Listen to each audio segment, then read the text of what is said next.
Good morning. Good morning. Now you can hear me. Thank you for turning the mic on. That helps. It's nice to see all of y'all this morning. I want to welcome you here to the building here in Greenville on September the 27th for this conference. It's a pleasure for me to be here. I'm Dr. John Morrow. I'm Director of the Pitt County Health Department. And I think y'all got an exciting day in line today, so I'm just so glad that y'all are here. And I'm here to take just a few minutes to welcome you and to tell you sort of why we are y'all here. A lot of people, I always love to ask people how many folks have used their local health department in the last month. In a room like this, most of the time I don't see maybe a couple of hands. And I always take the opportunity to remind people that you actually use your health department every day. If you just ate some food that probably was inspected by our health department, your water's clean, you didn't wake up this morning worried about outbreaks of communicable disease in Pitt County that could threaten your family and your children. So your health department is working every day and works for everybody. So always remember that you use your public health department every day. Everywhere, every day, everybody is the thing for public health. But our mission at Pitt County Public Health is a little simpler. But it's a very big mission, one that I and the rest of our staff take very seriously. And it's to protect, promote, and assure the health of all people in Pitt County. And that mission actually changed just a few years ago. And what we changed in, for years, it said, protect, promote, and assure the health of all citizens of Pitt County. And we changed that to people. Because we got a lot of people in Pitt County that aren't necessarily citizens of Pitt County. A lot of them work in surrounding counties. They come in for 8 hours a day, 5 days a week and work. Or they come in on the weekends for football games from all over the place. And some of them just are naturalized citizens that live here all the time. And it doesn't matter to us who those people are. The only thing that's important to us is that they're here in Pitt County. And it's our job to protect, promote, and assure their health. While the rest of the healthcare system is focused on other things, public health is focused on populations, groups of people, and it's focused on prevention. You know, prevention is the new buzzword in health these days. Everybody's talking about prevention. The fact is that Pitt County Health Department and health departments here in North Carolina have been doing prevention for over 100 years. That's always been our mission. So we are the prevention experts. While the rest of the healthcare system is busy dragging half-drowned people out of the river and trying to resuscitate them and building new hospitals to treat them in, public health is back upstream, putting in the guardrail to keep them from falling in the river in the first place, handing out free life preservers, and teaching them how to swim, or at least how to tread water. The fact is, though, that our health department here is doing an awful lot of treatment, too. Particularly with STDs, or sexually transmitted diseases, like gonorrhea, syphilis, chlamydia, and HIV. We have high rates of these diseases in North Carolina, and particularly here in eastern North Carolina, and particularly here in Pitt County. We spend a lot of time and effort at the health department tracking and treating these diseases. We would really like to be farther upstream preventing them, These are serious infections that can have serious health consequences, particularly for women and children. This is why we have asked you here to be here this morning. We at the Health Department know that we cannot fix this STD problem by sitting at the Health Department and treating all the cases that come our door. We need your help. We need you to help us get upstream and to change the environment that is leading to all these people drowning in the STD river. You women here today are the doers and the shakers in our communities. You have made it, and you understand how important it is to make good decisions and choices when you're young. Our health department needs your help. Our communities here in Pitt County need your help. I want to thank you for being willing to help with us today. Now, I want to tell you too that y'all are in for a treat today. And it's not me. Valdar Ford is here. And we want to welcome Valdar. I met Valdar about a year ago in Raleigh and was so impressed with what she is doing and the energy that she shares with communities like ours in this mission that we just talked about.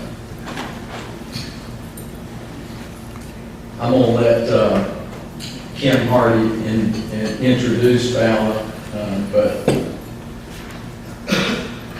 Valdar is from Greensboro, and I grew up in Greensboro, and we both went to that university up on the hill that has some Carolina blue to it. So I don't know if we crossed paths or not somewhere in there, but we've got definitely got some paths that are similar, and she I think is a great partner in this mission that we're in.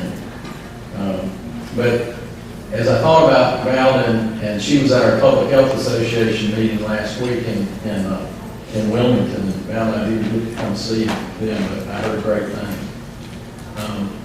But you've heard that television commercial about a body at rest tends to stay at rest, and a body in motion stays in motion.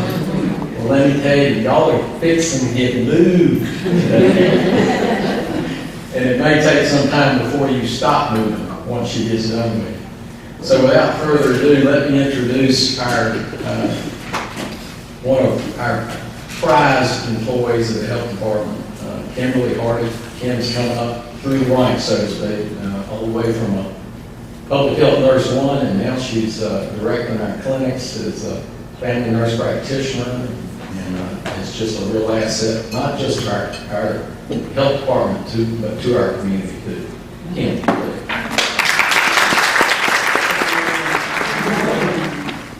It is really, really good to look out and see all of your faces.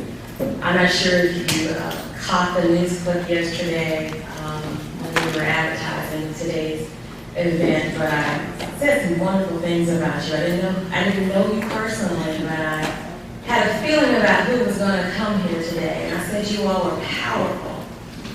You're powerful. Women are the nurturers of families. We have a tendency to be the movers and shakers in our communities, in our churches, in our agencies that we work in. And as Dr. Morris said, we really want to partner with you to improve the health of those who are in our community as it relates to not only sexual health issues, but chronic disease as well. Now, Valdar Ford. Valdar Ford is the CEO of the Center for Human Diversity, Incorporated. Over the past 30 years, she has worked in more than 36 countries with CEOs of Fortune 500 companies, tribal chiefs, Afghani teachers, and Buddhist monks to improve health, enhance leadership skills, and decrease vulnerability. Valdar has conducted research research and develop programs around understanding and preventing HIV transmission, particularly in the African American community. Over a decade ago, she was trained to provide evidence-based programs on teen pregnancy and STD prevention. While doing so, she came to realize that teens are not the only ones who are in need of education. Valdar hosted her own talk show for 7 years and still serves as guest host for local programs in Greensboro, North Carolina. She is a regular contributor to Guilford Woman magazine and consults on women's health and infant mortality reduction initiatives around the world. Valdar earned a Bachelor's of Science degree in nursing from Winston-Salem State University, a Master's of Public Health from University of Chapel Hill, and her Master's of Nursing Administration from Creighton University. Valdar is a member of the National Speakers Association, the Global Speakers Federation, and Toastmasters International.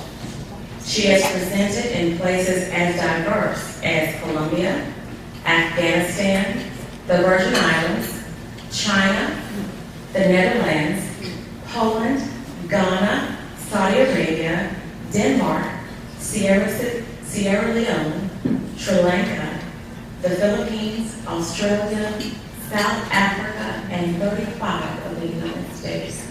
It is my pleasure to introduce to you Valdar Ford.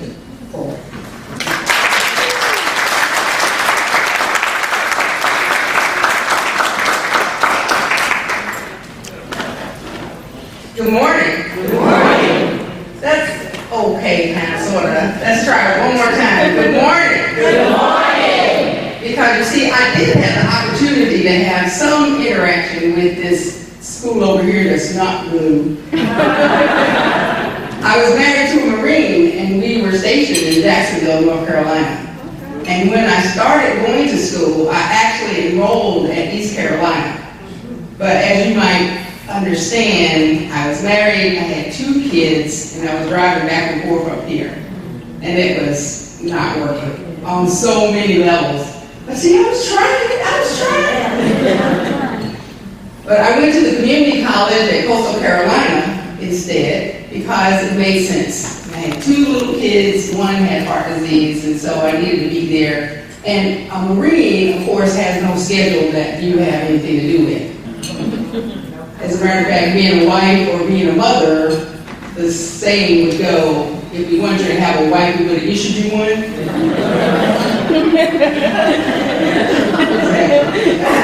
So it was an interesting time, but I am so glad that I went to nursing school because I never thought I wanted to be a nurse.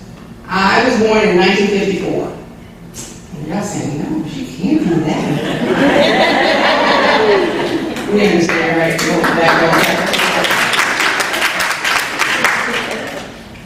But what was going on then was that as a woman, there wasn't a lot that I had the right to do.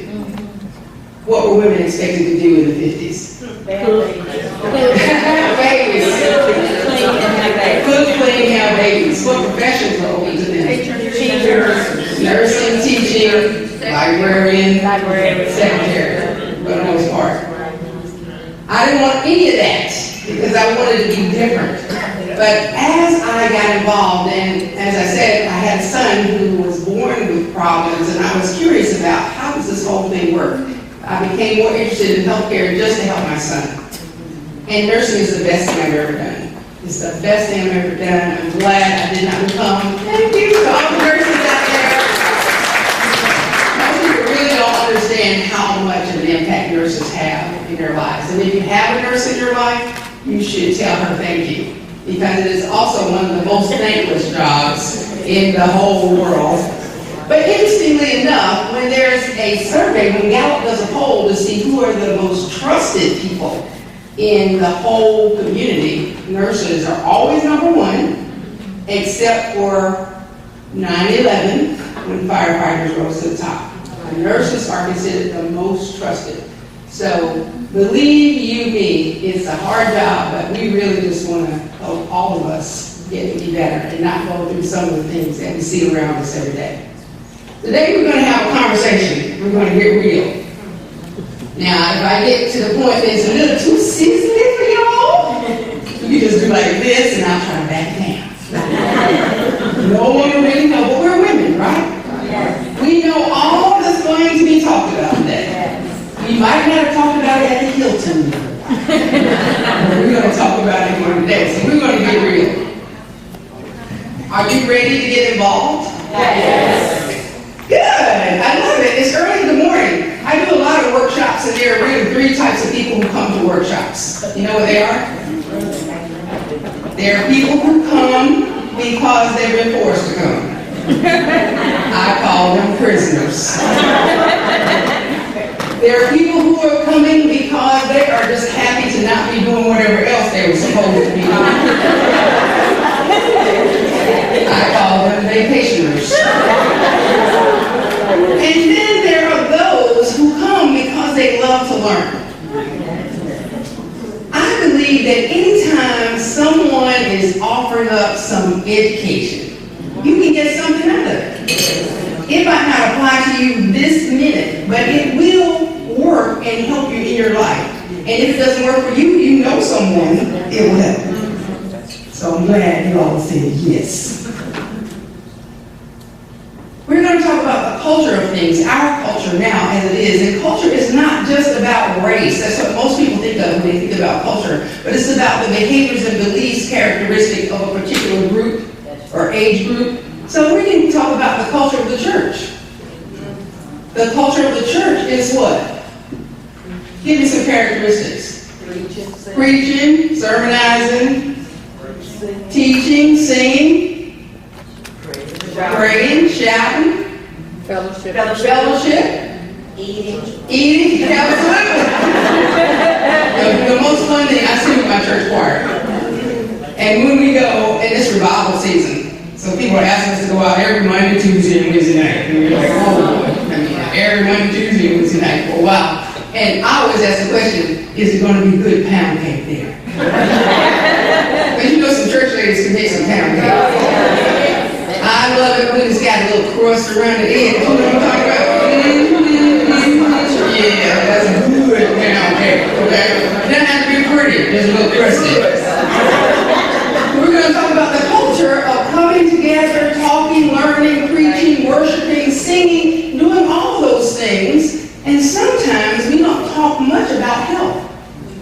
Even though it's a grand opportunity, people coming together every Sunday, some only a couple Sundays, but a lot of people coming together every Sunday, and what better time or place to talk about how we can be healthy.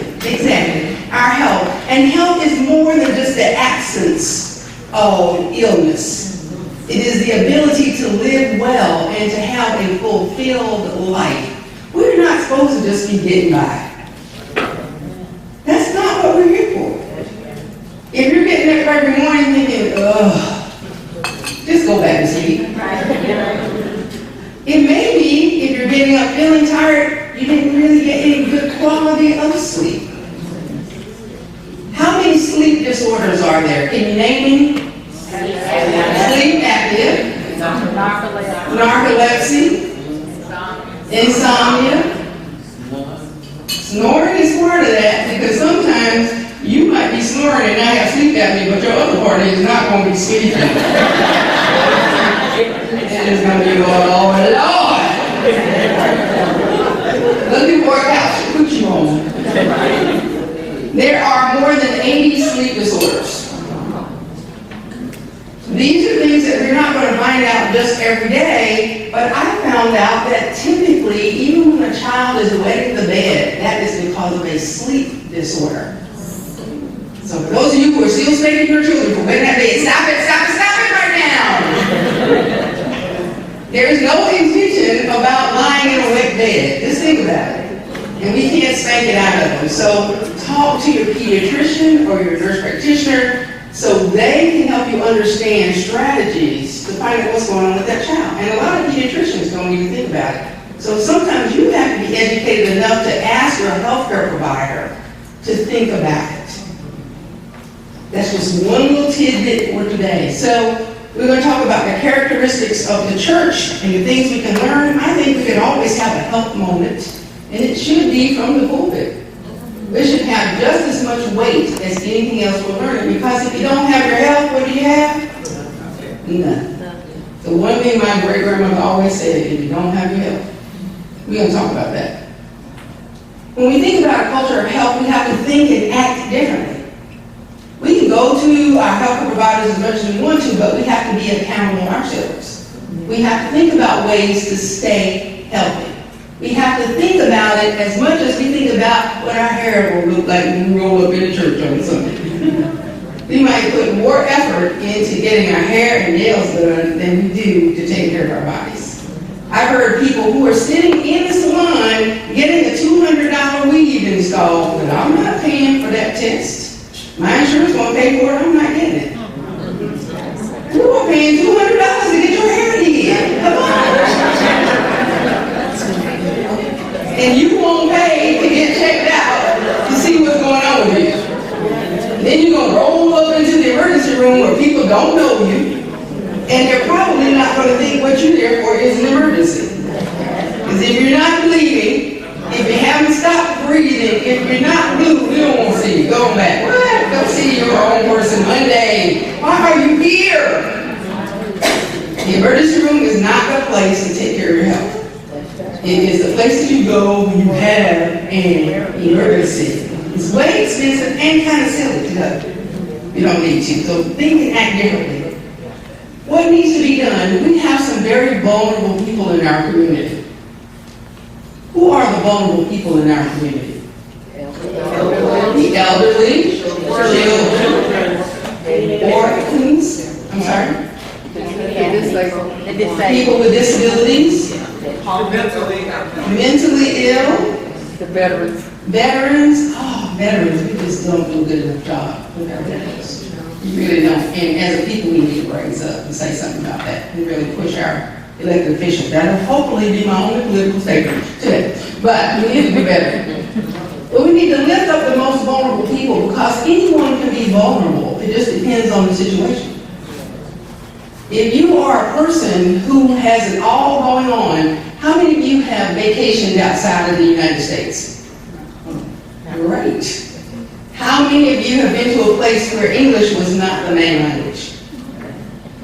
And how many of you were speaking that language when you were there? Okay, we went down to one hand. Because the challenge is you might have it all going on right now. You have a good job, you got good insurance, you got people who care for you, you go on vacation and have some fun, something happens, you end up in an emergency room in a country where you don't speak the language. And what are you then? In trouble, sometimes. Sometimes you are in big old trouble, but you're more vulnerable then. You have to hope that the people who are there are going to try to make up for whatever deficits this one being language. And I can tell you that in the U.S. we don't do a great job with linguistic access, but we do a better job than most other countries in trying to make sure that whoever's there can understand what's going on and we can take care of them. So you can be vulnerable then. You can be vulnerable if you go into your healthcare provider's office and don't tell them what's really going on. You're hoping they're going to figure it out. And I have to say to men, I know there's one here where you're ignoring him most of the part, but men are the worst of that. They won't tell you, and they want you to be the great detective.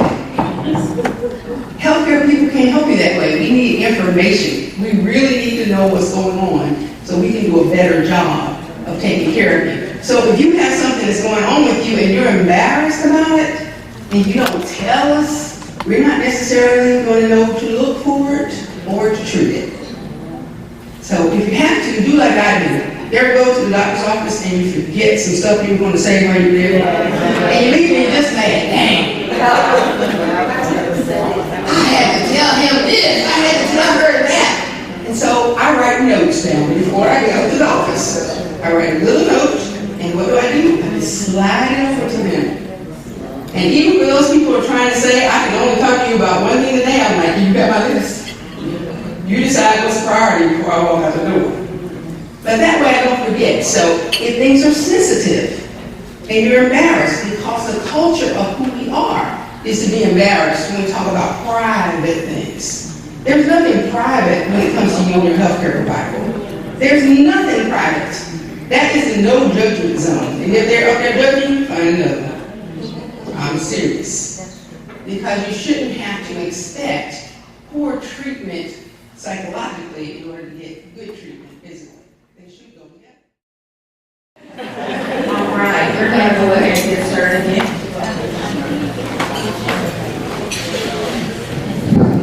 All right, well, let's keep being real. To learn a little bit about sexting. The other thing I want to tell you about sexting is this. The laws in North Carolina are not friendly when it comes to children who may be sexting. The laws they use are adult laws. And that is like endangering a child and child pornography. So if you have a young person in the house who might be thinking this is okay, it's no big deal, and you're just playing, help them to understand the consequences of sexting. And what are they? People can see it. Number one, if you send a picture, once it gets out into cyberspace, then anyone else can see it. Right. Anyone else can see it. And who is anyone else? Everyone else.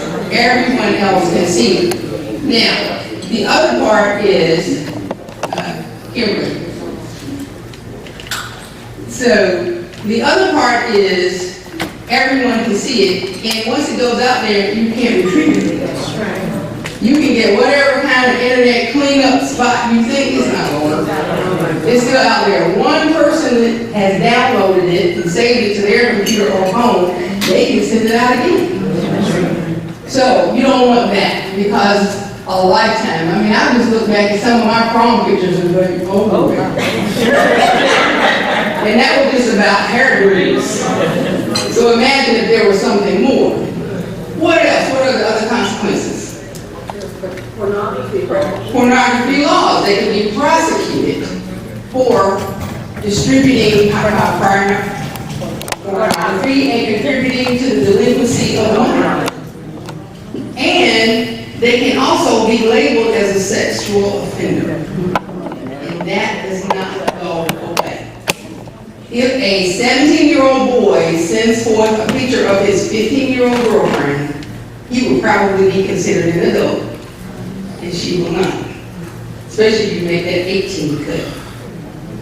And they're boyfriend and girlfriend, but if he distributes it, or someone, even if he doesn't do it on purpose, if someone does it, they just happen to see it on his phone, because he's admiring the view, and they say, oh, let me send myself a copy of this.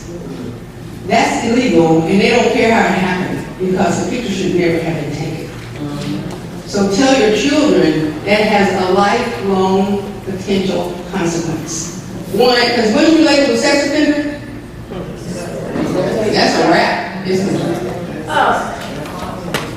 There's so many, a lot of teachers are here because of this young lady back here. My sex education, and I was before you, by the way. My sex education came from that big gymnasium field of teenagers in high school by Dr. Best. They had the health department sponsored health education. So, are they doing any of that these days? Sex education does take place in schools at varying levels. Sometimes it's, well, for the most part, it's mandatory. You can opt your child out, however. As a parent, you can decide that I don't want my child participating in that, which I hope no one does, but people do. I believe that the sex education that does happen in schools many times is not comprehensive. It's not done in a manner where you can come back to it. It's squeezed in on top of other things, the 10,000 other things that teachers have to teach. And if there are too many snow days, it's going to get pulled out. Yeah.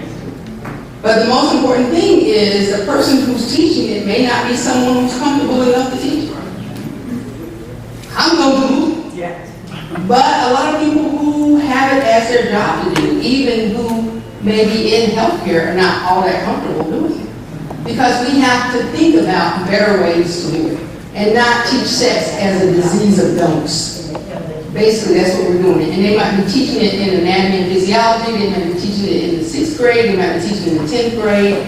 So that leads to my next question. Oh, let me finish with sexting right quick. Please, please, please, if you don't do anything else, if you have young people in your lives, please tell them that this is not a game. And that it can cost them in their futures because they are labeled as sex offenders. They might not get into college, they might not get a job, they can't even determine where they live. They have to be a certain number of distance away from schools and child care centers and playgrounds. So, and it can be something very innocent, but it doesn't matter. The law doesn't care about your innocence.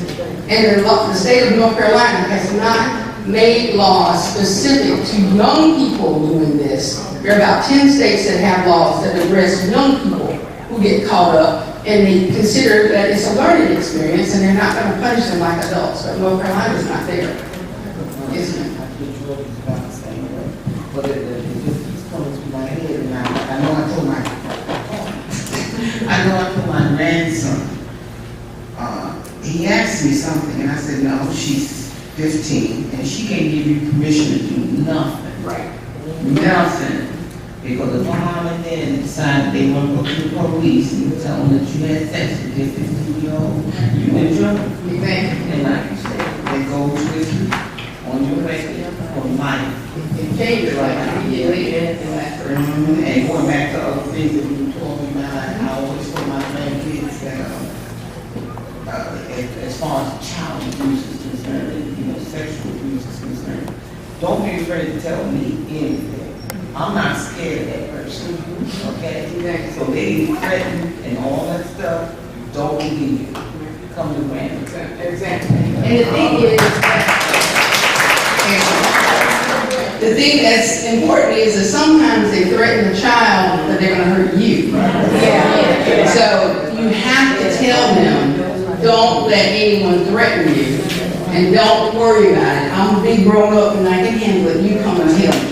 So it's very important when you start looking at it. And if you do email me, I can send you some sites that have a whole lot of information specifically on child sexual abuse. I'm trying to cover a really wide arena of things, but just to let you know, if you want more information, you can email me. I can give you some excellent sites and some, I don't know Pitt County to tell you who to work with, but the sites may lead you to them. A lot of the national agencies will tell you who in your community is doing with.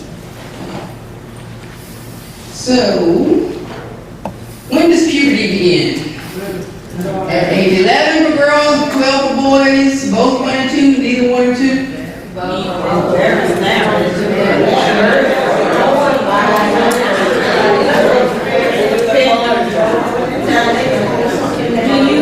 Okay, let me tell you that right now, puberty can begin for girls as early as age 8. 8. And for boys as early as age 9. Now this is not every child, but it's moving in that direction. So when I was a teenager and my mama thought she could talk to me when I was about 13, she was already probably too late as far as my body was concerned. But not my body, because my body was late. My mind was earlier than my body. But when you start to see things like hair growing under the arms, little blood starting to develop, perhaps you change your little child sheets and there's evidence that something happened at night, these are natural things that happen. You need to start paying attention to where those body changes are coming. They might not yet be able to get someone pregnant or get pregnant, but they are heading that way because our bodies are designed to make small copies of ourselves. That's our real purpose in this life, is to make the next set of people to continue to keep the human race alive. So if your brain is hardwired to reproduce small copies of ourselves, but no one is giving your understanding, your intellect, No one has helped you understand how to combat the feelings you might be having. It's natural. It makes small people. It's right on the bottom line of the needs scale with Maslow, if any of you have seen the hierarchy. Eat, drink, defecate, and have sex. Not necessarily in that order. But these are the basic survival things. You gotta breathe and you gotta continue to make small copies. Now the love and affection part comes later, but reproducing, that's early. There are hormones in your body saying, make some new ones. And you have to give them the intellectual skills to understand how to help. So when I teach young people, I teach an abstinence plus program for young people. Because as someone said earlier, as you were talking about your son, I'm hoping that all the young people I talk to have decided they're not going to have sex until they're big old grown folks and they understand all the consequences, especially the psychological ones. But if this situation comes up, this is how you deal with it. So the little girl said to me, well, my boyfriend said if you love me, you will. And I said, what should your response be? She said, okay. I said, no. Your response should be, if you love me, you won't ask. Because I'm better than that. And that I love you and all of that, as much as we can understand love when we're 13, 14, 12, I'm still trying to understand it at 60. Me too. I've got some ideas on that. We're still trying to figure it out. But the thing is that if we equip them to understand that if someone asks you for sex, you can say no. It's perfectly okay. It's perfectly okay to be the odd one out. I've been accused of being the boring one at the party for my entire life, and I stand proud and take the award.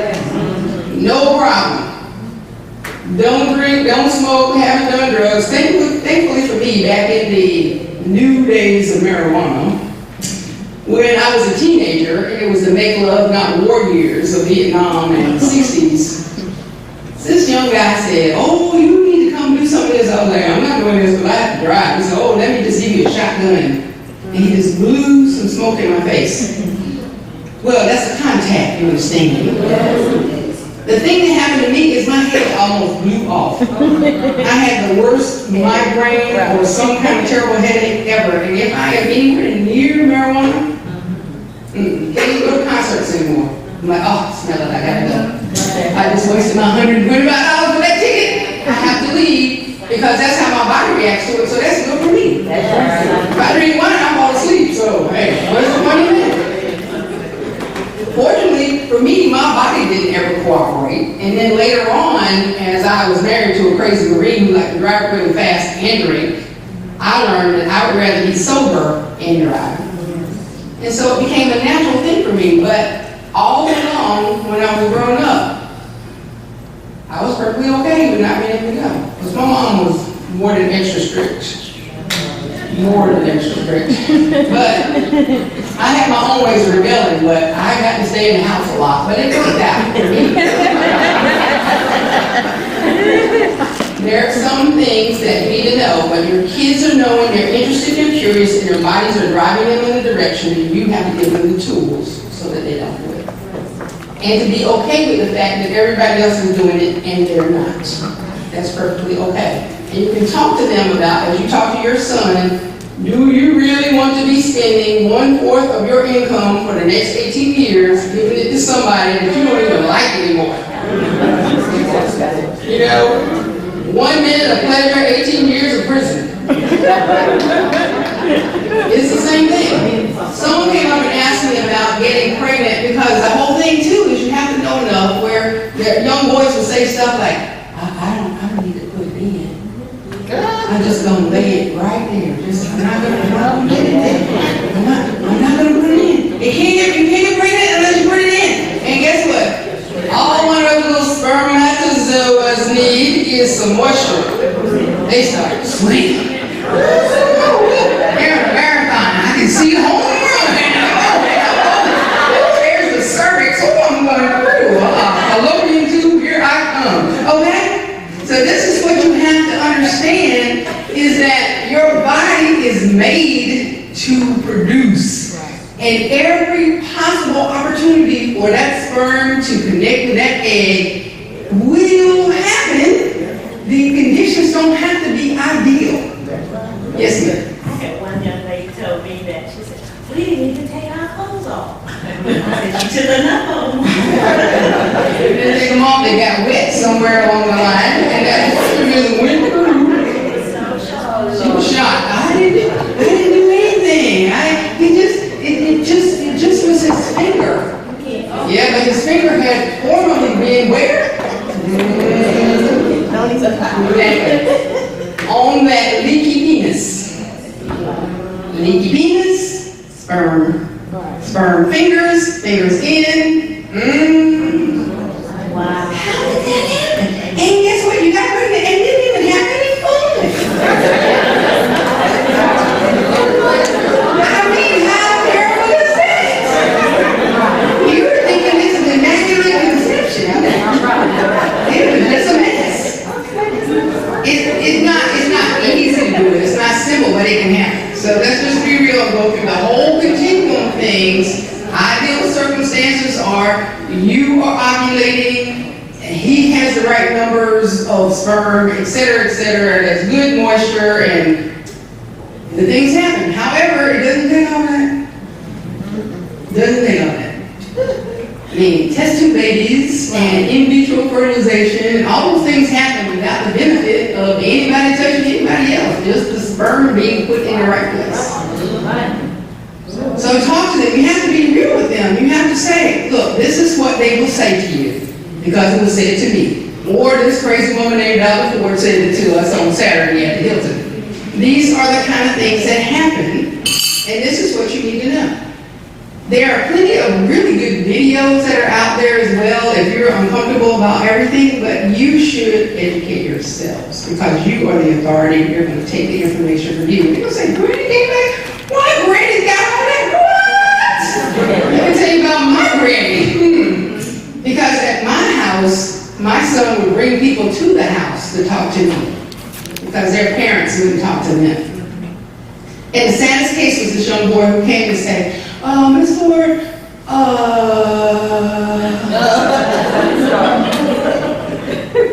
this friend of mine, you wouldn't be that embarrassed with your friend, but go ahead, had sex and he got gonorrhea. And he had sex with this outside chick.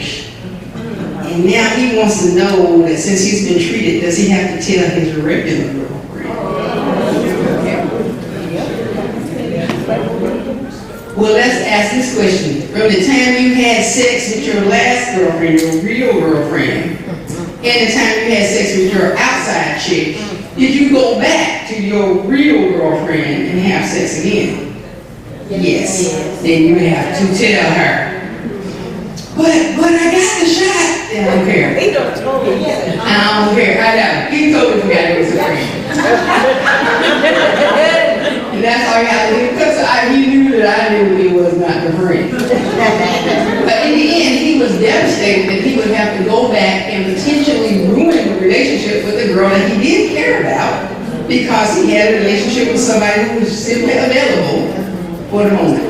Then I had a long talk about, well, why are you having sex anyway at 16? Great looking, smart young boy, a scholar and an athlete, had the world in front of him. And this is what you're endangering right here. And besides, you will break your mom's heart.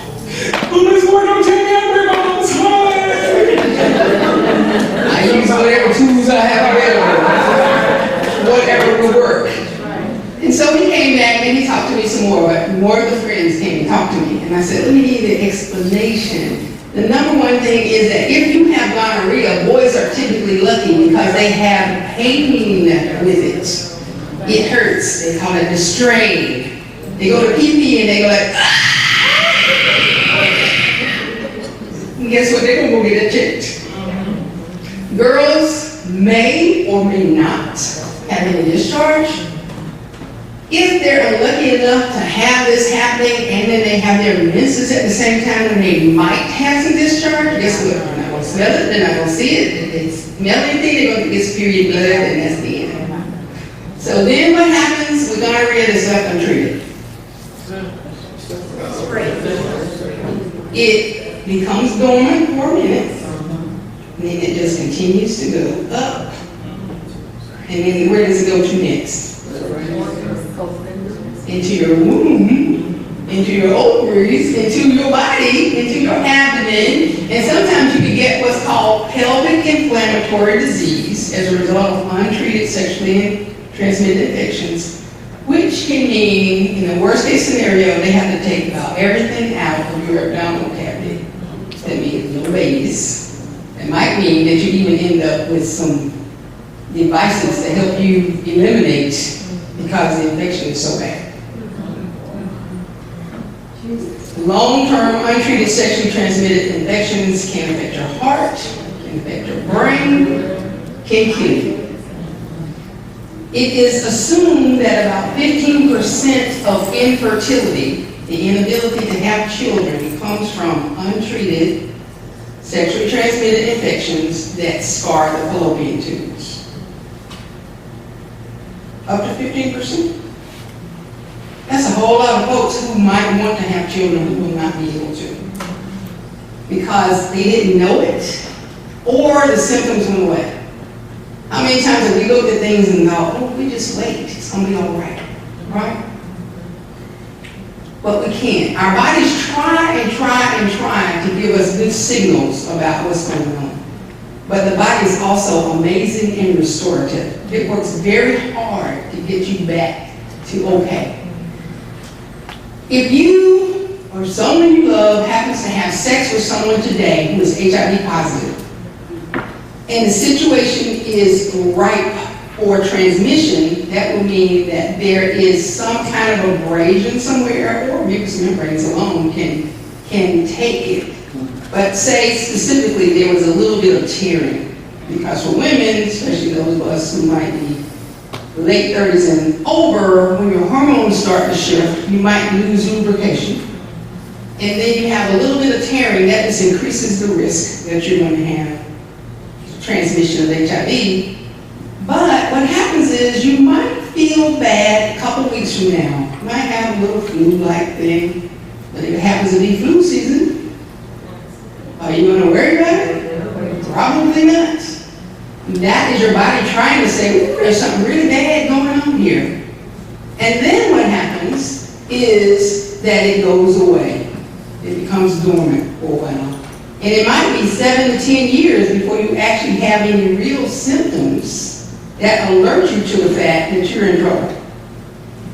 So all that time, if you have become infected and you don't know it, then you can also be passing it along. So if you're a person who's really young and who's had sex really young, and you were unfortunate enough to get a sexually transmitted infection early on and didn't know it, especially HIV, then while you're getting into your life, you're having a real relationship, you've gotten married, and then you find out 5 years after getting married that you're HIV positive. Which probably means what? Your husband has a very good chance of being HIV positive. And you don't even know where it happened. Because you didn't see anyone who looked like they had HIV. This is why it's so important to understand what we're talking about today, because the burden is very high. And for all my nurses and nurse practitioners, if I say anything that's not quite right, just fix it. The church is a good place for sex education for children to begin. Yes, no, you don't know. Yes. The church is an excellent place. I believe that it should begin in the home. But we have just seen the evidence that many of us don't know what to say. So why would it be good to have sex education in the church? Yes. For one thing, I think because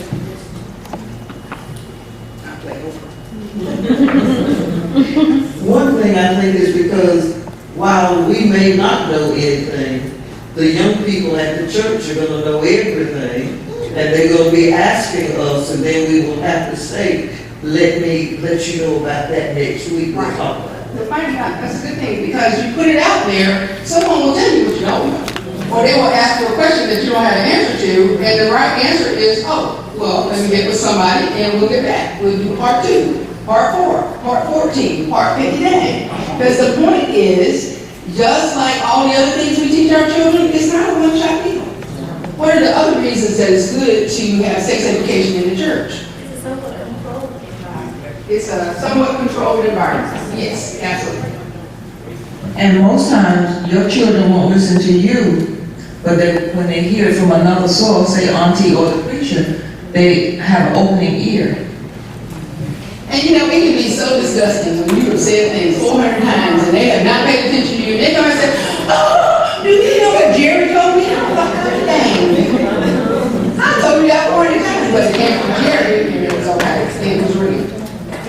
You can also have someone that's educated in that area to come and speak to the children. Exactly. You can have someone who knows the topic, who's comfortable and confident, come to talk to them. Yes. Very rarely in the healthcare arena do we look at the spiritual aspects in terms of the tying of two souls together when there is a physical interaction. So in the church, you have the opportunity to talk about soul ties and the spiritual aspects related to being sexually active. And you pull the whole thing together. Is that what you're going to say? No. Okay. But you pull the whole thing together, and it's not just about the physical aspect. I just have a question. My son was born in 1987. Next month he'll be 27. And when I talked to him, I gave him the talk, and I'm a child support officer, I gave him the financial obligation if he was to have a child at an early age, what the projected child support order would be. My question basically is that his generation, like whatever, when I try to give education to him or his friends or his girlfriend, they tend to be defiant about information. It's like I can say, like I can talk to the girlfriend and I'm not trying to minimize who she is, but I'm trying to tell her, as his mother, I think that he is not right now husband material, if you will, because he's immature to me in some areas, and he may not be the best candidate for you, so make sure you safeguard yourself in every area. And she looks at me like I'm speaking a foreign language, just like, and I'm trying to prepare you for, yes, he'll be 27, but as his mother, I just think that there's a lot of immaturity in his, I'm just saying, his generation, it's like, I can say yes, they say no, but it's like a lot, it's just not him, it's a lot of people. So how do we get, the church is a great source in the health field is a great avenue, and sometimes on our job we try to, share the information, but they're not downloading or taking advantage of the fact that, I'm his mother, I'm in my 50s, you're going to turn 27, and you still not want to receive what I'm saying. I'm trying to help you. So my question basically is like, how do we get that generation in the 80s, kids in the 80s, 90s, to just kind of receive and embrace what we're saying, because we've already been where they got to go, we had to travel. Well, That question's been asked every generation since there was a generation. And my answer to that is just continue to give them information. Because even if they don't seem to be receiving it, you can plant that seed. He said, Mama, you're from the old day. You're from the old day, and that's not what we do nowadays. That's not what we do. That's not what we do. But I said that to my mom. And my mom probably said that to her mom, but we didn't say it out loud then. Because, but we thought the same thing. I just want to say that has been going on forever. It's going to go on forever. No matter what the age, children are supposed to think that they are smarter than us. And they're supposed to be trying to be smarter than us. And we actually want them to be smarter than us. But sometimes, at some point, they get to where they think, wow, my mama was right. Exactly. It might be once they become parents and they say, oh,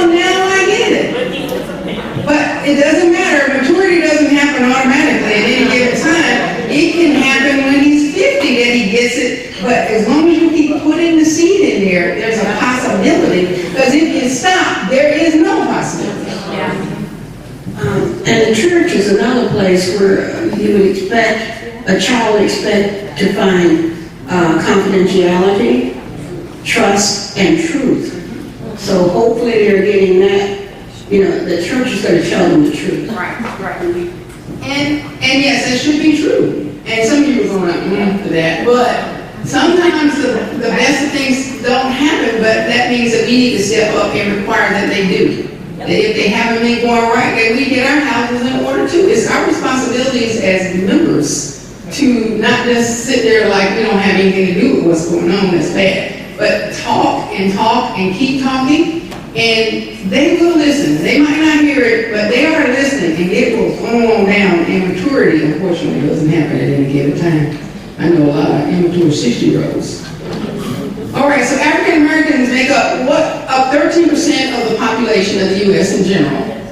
And what percent of new HIV cases? 13%, 26%, 39%, 52%, over number 4, 52%? Who says number 1? 2, 3, 4, 5. Okay. The numbers are disturbing. Let me ask you this first. Most new HIV cases occur in which age group? Number 6. Okay,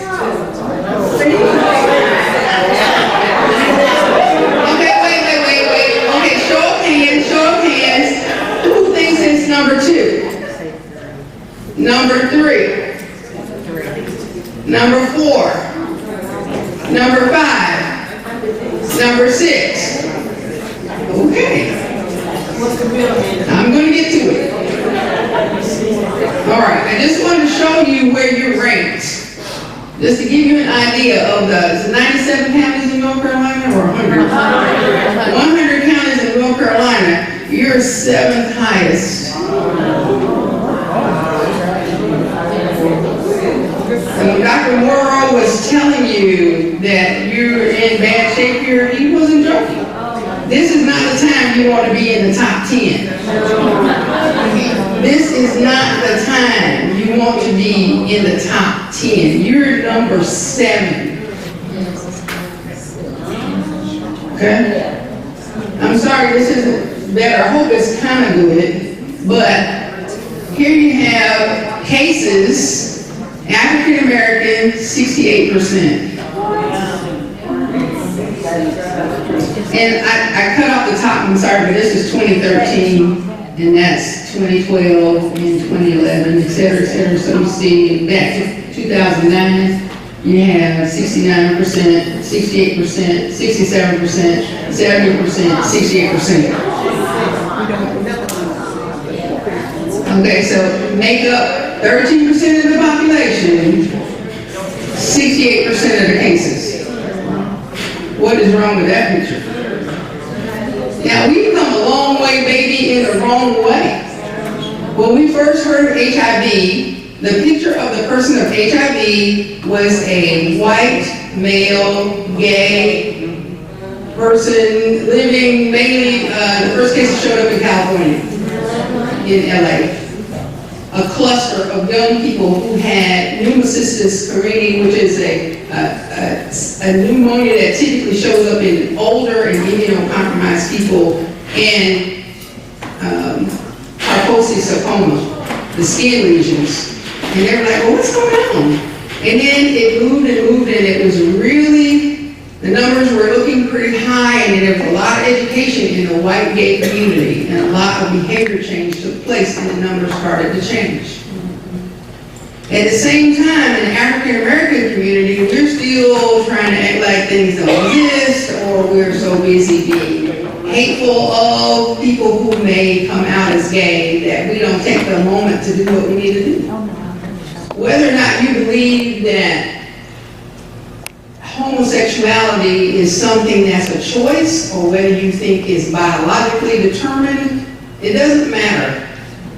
The point is, this is affecting our community, and this is not just about transmission through, quote, gay sex. And I'll show you that. As long as we keep judging, we don't do any teaching. All right, these are cases by gender and race and ethnicity. So you have, as you can see over here, 2013, these are adult and adolescent cases. So 17% white, 46% black. Total of 72% in the males. You got 4% white female and 22% African American female. So you see, you have what, almost three times the rate in men, African American to white, and more than 5 times the rate in females, African American to white.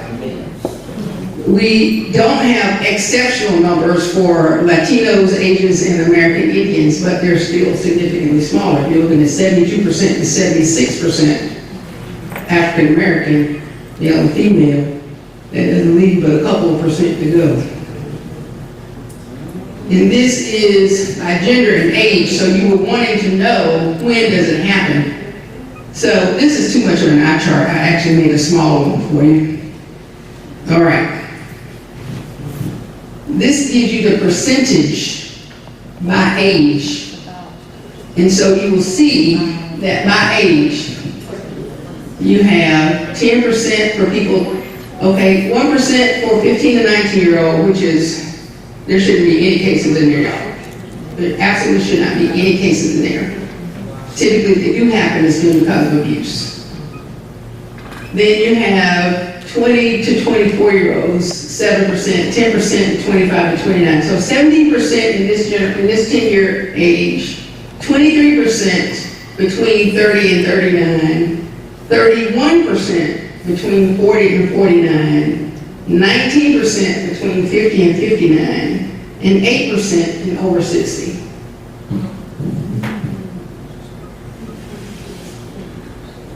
So if we are teaching as fully as we talked about, that's why these numbers look like they look. Now this number right here, these are new cases, y'all. New cases, not folks who've been fortunate enough to be diagnosed and still be living.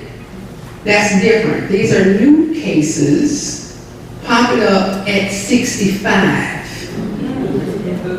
Why is that happening? Viagra. Viagra is, probably has some culpability. Other reasons? Yes, ma'am.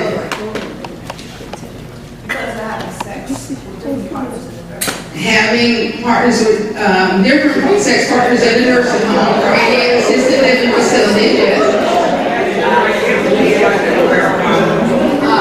Oh yeah, oh well, thank you. That's the generation least likely to wear a condom.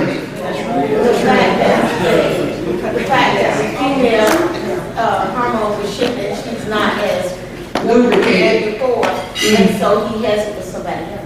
Okay, so maybe the hormones have dropped down and the libido went with it. He said, I ain't having that no more. And they will have it somewhere. But here's the thing, all of those things are part of it. But let's get to the part about the usage of condoms. I did a study on condom usage. This happened to be in the Midwest, but I talked to people here and it's the same. And I had a lot of men who were 40 plus, 50 plus say, I'm not using any kind of rubber unless it's on my ties. I say, well, you can just take that little tire and roll along, but that's what we have to do here. But it's the thing, if you weren't taught to use a condom, or back when I was growing up, to have a condom was something that nasty people used. You're supposed to wait till marriage, number one, so you shouldn't be. If you did have sex with somebody, even with a condom, you were going to talk about it and their reputation was ruined, so you were no longer a good girl if you were yesterday. So if you grow up with that, plus there was no HIV as far as we knew in the 60s and 70s. Or at least the early 70s. So then if we didn't know about it, then we wouldn't worry about it. And if you got something back in the day, you could just go get a shot. It'll be done. We used to have blood tests in order to get married that tested for syphilis. But syphilis was not the only thing we needed to be worried about even then. But at least we did. And then they stopped doing the blood test. Why? Because syphilis was basically eradicated. It just about went away. Well, guess what it's doing now? Coming back. Coming back with a vengeance. And it's because we're not doing things right. Anytime you see a disease basically go away and then it can get a foothold again, that means we're doing something really wrong. So understand these numbers. The most important thing to know is I had this woman who was 74 years old come up to me after I gave a talk one time, and she said, I have a new boyfriend. Like, ooh, going through age, girl. She said, but I'm a little bit concerned. I was married to my husband for 50 years. And he died, God rest his soul, 2 years ago. And now I have found this new man who's coming to my life, and he's asking me for things that I'm not too sure about. I don't know if they're illegal, unethical, or immoral.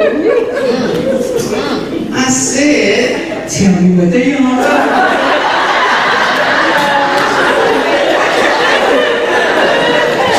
They got learned something over here. So she told me, and it was all just simple stuff, basic stuff. But the man she'd been married to for 50 years was a Johnny One Note. He knew one song, he knew how to sing it one way. He sang it at the same time every week. And they did not marry myself.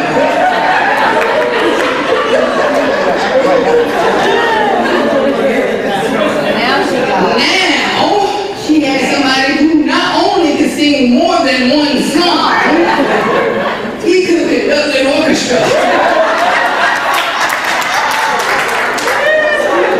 She didn't know about that woodwind section.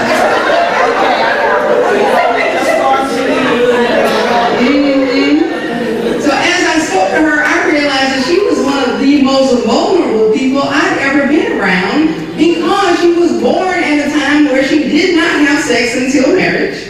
She had been married to the same man for 50 years, and unfortunately for her, he was unimaginative all the time. So she thought, let's have a missionary position. It's going to take a few minutes. My mama said, just read and marry and let it get over with.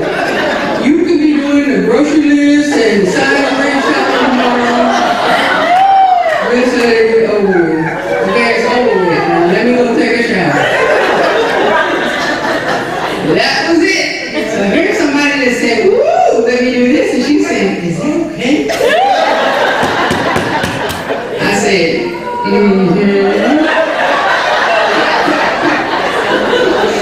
if you want to, it's okay. And now some of the things he's asking you to do, you might want to check with your physical therapist first. Or have one in reserve. But it's okay. So we talked a long time. We talked for a while, and I came to realize that she just kept complaining, oh, I don't know. And that's when I say, look, sex is not for sissies. If you're going to have it, you need to know what you're going to do, when you're going to do, what's out there, what you should say yes or no to, and it's all about you. It's not about requiring it. And she said, you know, my friends tell me I should be so thankful that anybody is looking at me these days. I should do anything he wants. I say, well, they are not your friends. Because who has bought into that? People have told me that all the time. Oh, well, Valdar, you're tall, you're a big woman, you're educated, you're this, you're that, so guys are going to be intimidated by you. And I said, a guy who's intimidated by me is not one of them. So keep on stepping. It's okay. I'll just keep weeding through till I find the one that think this big old big chocolate milk is good for him. Milkshake.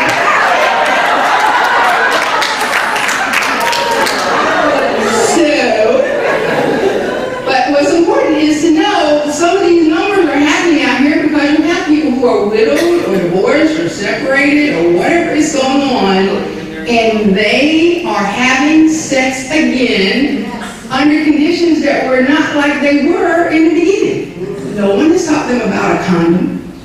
So the next time I was in her town, I said, I'm going to go with you. We're going to buy some condoms. condoms. I said, okay, we're gonna talk some more, but I convinced her condom was a good idea. So we went to the Walmart to buy some condoms. There were only 700 sizes, colors, some of them sang and vibrating. Some of them do the dishes for you. I mean, they had all sorts of stuff going on. And she was just like, oh, you just bought them? I bought her a whole bunch of them. She said, well, what am I going to do with these? Put them in your bedside table. I said, oh my goodness, oh my goodness. So we had to have a talk. So now, the question is, the first time you use a condom, what do you need to know? How How to use it. Well, what is the first thing you need to know about how to use it? to put it on. How to put it on. Before you put it on, you got to know something else. You got to buy it. But if she's got it, I got a whole gross of them. So now what? The expiration. Put water to see if it leaks well.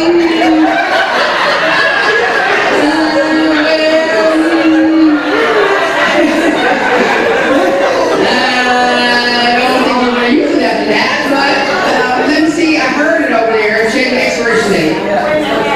Check the expiration date. When you pick it up, look at the expiration date. What happens after that? Check the package. It should have air in it. If you can't squeeze it and it feels kind of like a balloon that's closed up, it should be, air in there. Because if not, that means there's already a hole in the package. That could have been put there intentionally or not. Okay? Then, don't tear it open with your teeth.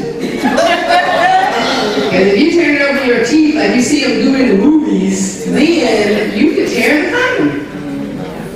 There are about 10 steps to how to put on a condom the correct way. Who ever taught you that? You have to roll it down like a sombrero, not the opposite way, right? You're supposed to sit up there like a sombrero, like you can do a Mexican hat dance.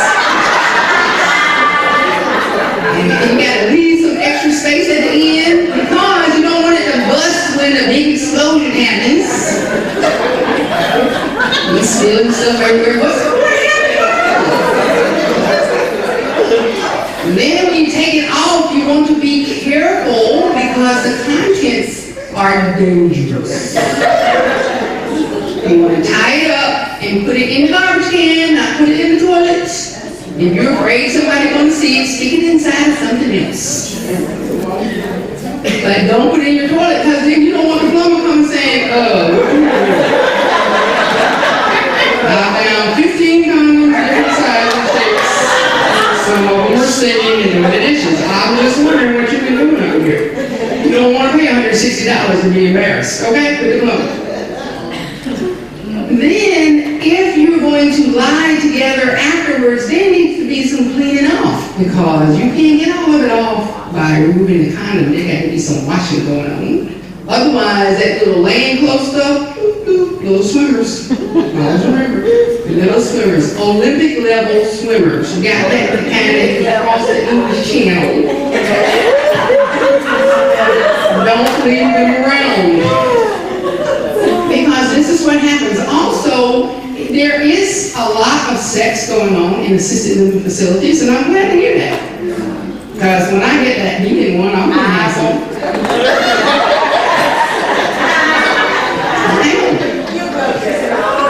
I'm going to have it till I can't have it. I'm coming to you. But the most important thing is that you need to talk to sometimes your parents.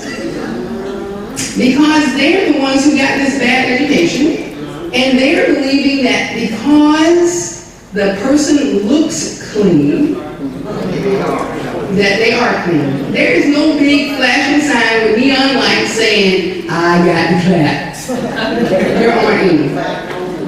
However, here's a strategy. If those of you are back in the dating scene, or you're going to talk to your children, daughters, grandchildren, etc. about it, this is what I suggest you do. Take the person that you're going to be with, strip them naked like they came here, have them to assume the position like a TSA agent, bring out a 200-watt bulb, and closely examine every crack and crevice. Because there are a lot of sexually transmitted infections that are sitting out there looking at you. If you have sex in the dark, you won't see them. They're not supposed to be projections that look like tiny feet laying on the penis.